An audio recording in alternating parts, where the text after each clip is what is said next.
Right. Are you sitting comfortably? Let me read you a story. One morning, on waking, I knew that I must judge between two women. One I should remember by the 5 gold bracelets that she would be wearing on her left arm. The other, who was the innocent one, would have a white scar shaped like an arrowhead on her right temple.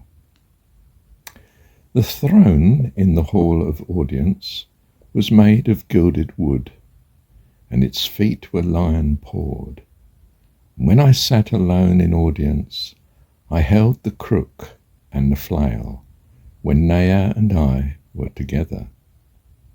I held the golden lotus. On each side of the room there was a table at which sat the scribes who kept the records of all judgments. With them were those who read out the history of the case that was to be heard. This custom had been introduced by Nea in the 5th year of his reign. Before then, every disputant had told his own story in his own time, and sometimes a man would talk for an hour and still leave his hearers with little knowledge of what he wished to say. So now to each one a scribe was allotted, who could put a long, confused story into a few words. The first case read out to me was between the widow of a rich noble from Abidoir and a girl who had a child, but who was unmarried. The child's father, who had died before it was born, was the son of the rich widow, and she was claiming the right to take her grandson and bring him up in her own household, saying that it was his proper home, for the child's mother was a prostitute and had no claim either on the child or on her charity. The mother of the child wished to keep it with her, saying that, having inherited a small farmland, she had the means to clothe it and feed it, and that she would bring the child up in accordance with the teachings of the light. I ordered the 2 women to be brought in. One was a woman of about 45. She was over richly dressed. Her mouth was bitter, her hands soft and fat, and on her left arm were 5 gold bracelets. The other, a young girl, wore a white tunic of coarse linen and a blue cloak, which she was draped over her head and hid her hair, but I could see that there was a scar upon her temple. The noble's widow was plainly in awe of me and was unsure of ceremony. I knew that she wished that she were at a palace for a festival which she could attribute to her nobility, and not for justice when all are equal. Her face was not of the pure race.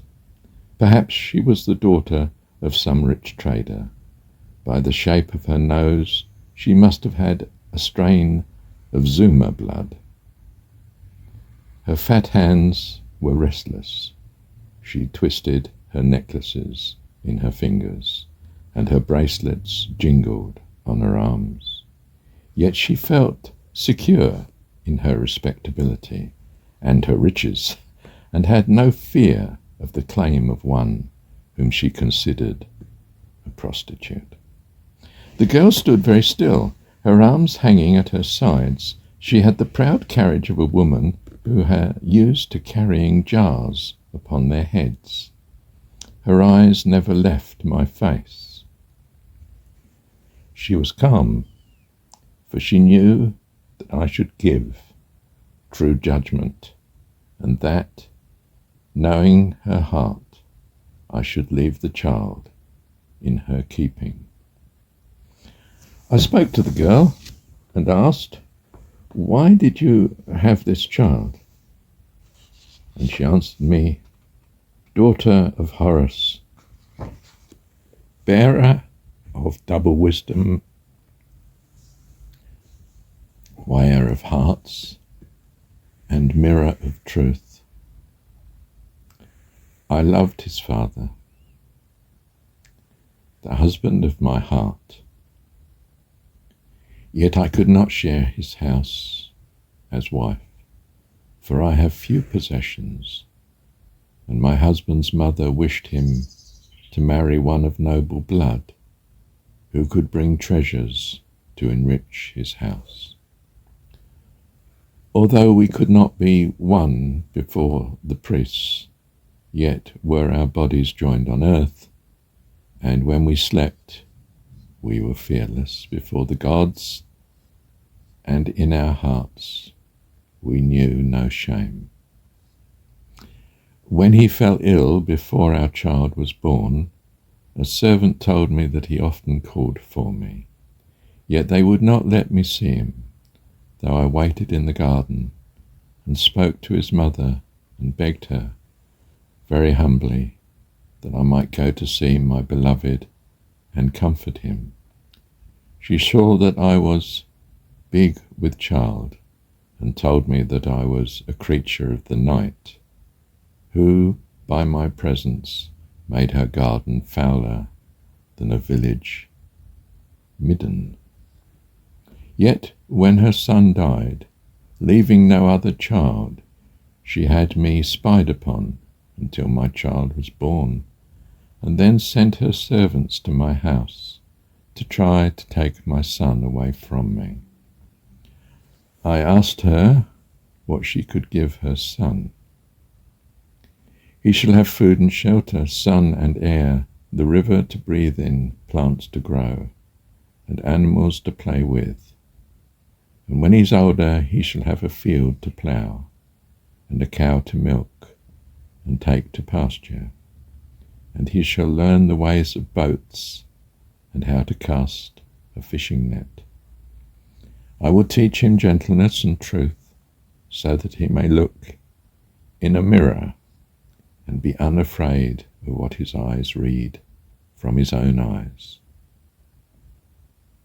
And I will teach him to keep his body pure and strong, and that the greatest happiness on earth is to find another more beloved than oneself. And all that this girl said I knew was true, for I had heard it in my dream. And then I turned to the other woman and I asked her what she could give her grandson. She railed against the girl,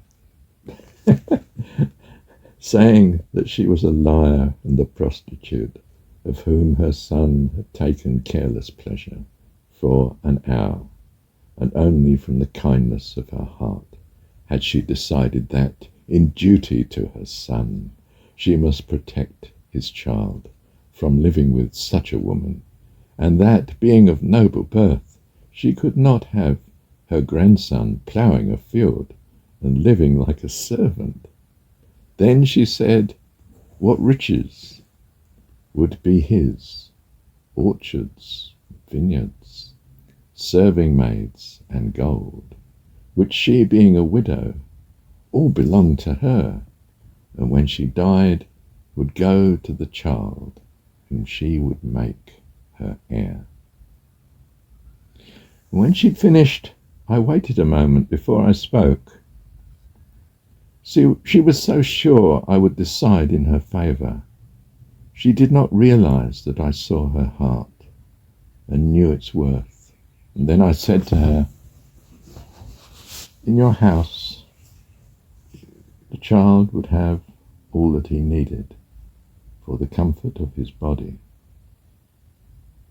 He would have a gilded bed, but where would his spirit go to when he lay upon it? You have shown that you know nothing of how to assist the growth of the spirit of a child.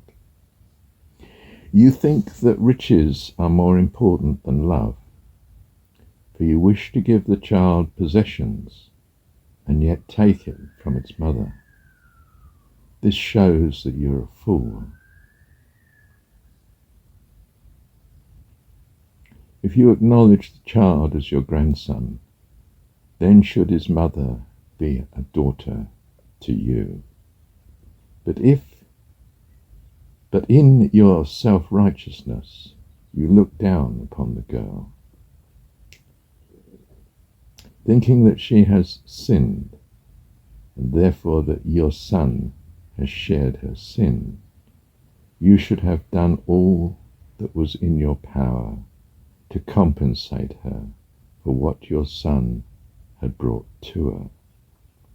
But instead, you wish to rob her of her child, and so you are a thief. You would drive your son's love from your door, so you are without compassion. Yet you, who are a thieving fool, without compassion, dare to despise one who has known unselfish love for a man and for a child. This shows you have no wisdom and small experience. And lastly, you dared not go for judgment in your own city, for there they knew that, but for your pride of position, the girl would have been the wife of your son. So you brought your case to me, thinking that I, Pharaoh, would be deceived by you. This shows that thief and fool, without compassion, having no knowledge or experience, you dare to hold your ruler in contempt, thinking to keep your petty truth from me. For this you should be whipped upon the feet. Instead, you should give to the mother of your grandson that part of all your possessions which you would have been hers if she had been your son's wife before the priests, instead of only in her heart, and thus before the gods. As well as this, you should give her 2 ass-loads of gold and 1 of silver, and when you see less food upon your table and fewer serving maids about your house, it may remind you that I am Pharaoh and the truth.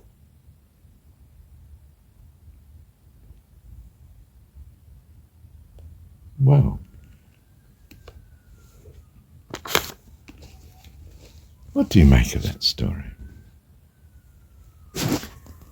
It's, in a sense, in a severe context of judgment. But at the same time,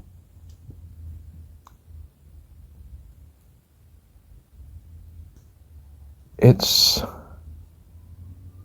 a blessing, even for the one whom the judgment went against.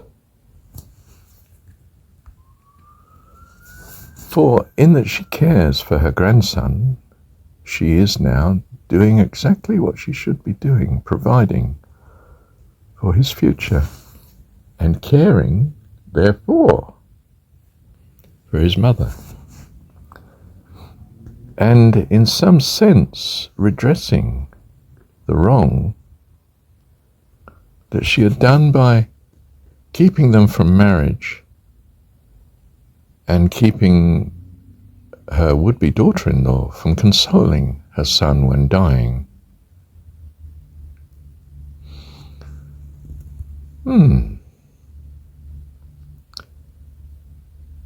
And of course, law being the law, she should be whipped on the soles of her feet apparently, but Pharaoh is a judge, not an administrator.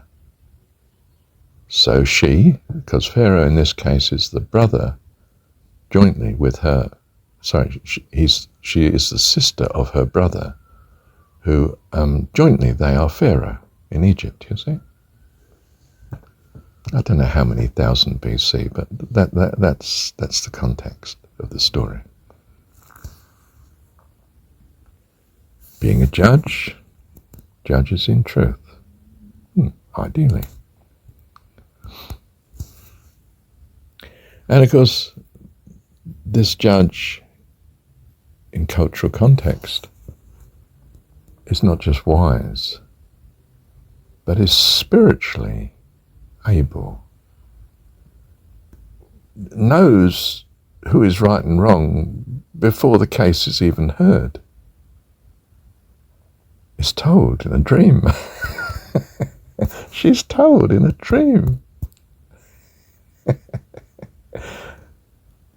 Look, it's a story. The value of a story is not that it's history. It's that it has a truth, a validity that holds for our abundant life, our wisdom. It's told to us to bless us. Our legends, our stories,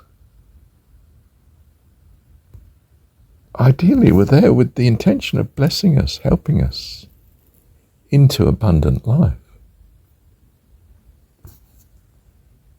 Thank you, Heavenly Dad. Right, now tuck up, love, and go to sleep. God bless. Sweet dreams. Thank you, Dad.